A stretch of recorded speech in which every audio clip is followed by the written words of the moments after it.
दोस्तों, मैं आपको सुना रहा हूं अपनी मंडली की सदस्य रश्मि कुलश्रेष्ठ की लिखी कहानी अलविदा साहिबा।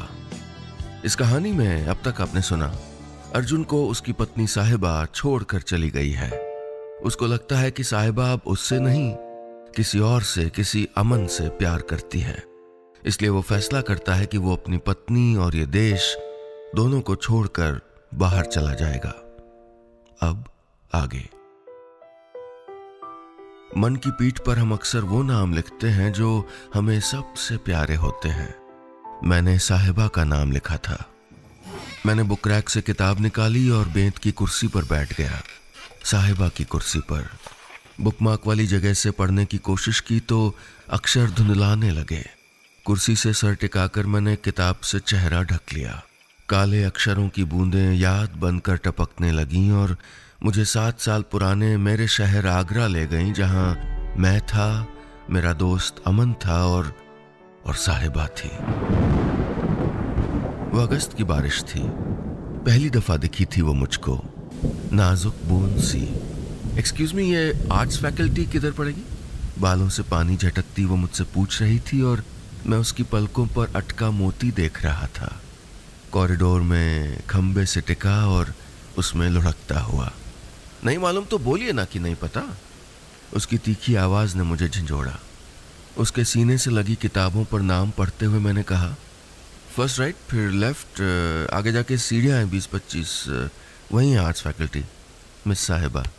नाम सुनकर उसने भवें उचकाई और सर झटकते हुए थैंक यू कहकर चली गई। मैं उसे कॉरिडोर पार करते, मैदान में बिखरी बूंदों को पाँव से मसलते चलते देखता रहा। तभी किसी ने मेरे कंधे पर हाथ रखा। मैं पलटा, पीछे अमन था। उसके हाथ मेरे कंधे पर थे और निगाह दूर जाती साहिबा पर। यार कौन थी वो?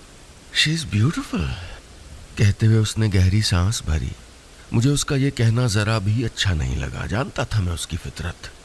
लड़कियों से दोस्ती करना, रिलेशनशिप में आना और फिर किसी दूसरे खूबसूरत चेहरे पर अटक जाना आदत थी उसकी। पापा के सीनियर का बेटा ना होता तो हम शायद सो कॉल फ्रेंड्स भी नहीं होते। उसने दोबारा पूछा तो मैंने क्लास का टाइम हो गया कहते हुए बात घुमा दी।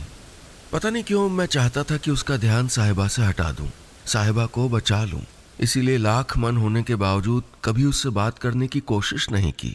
वो कैंटीन में दिखती तो मैं नजर फेर लेता, लाइब्रेरी में टकराती तो बच निकलता, गेट पर ऑटो का इंतजार करते दिखती तो आगे बढ़ जाता।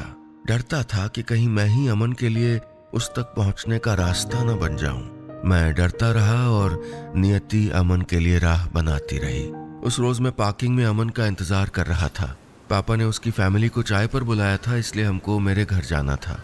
मैं कभी कलाई में बंधी घड़ी देखता, कभी पार्किंग का गेट। इस बार गेट की तरफ देखा तो निगाहें साहिबा पर टिक गईं। वो इधर ही आ रही थी, गले में लपेटा दुपट्टा लहराते हुए। उससे 2 कदम की दूरी पर अमन भी था।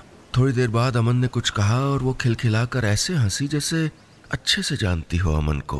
उसकी बेआवाज हंसी मेरे कानों में कांच सी चुभती चली गई, तकलीफ बढ़ाती चली गई।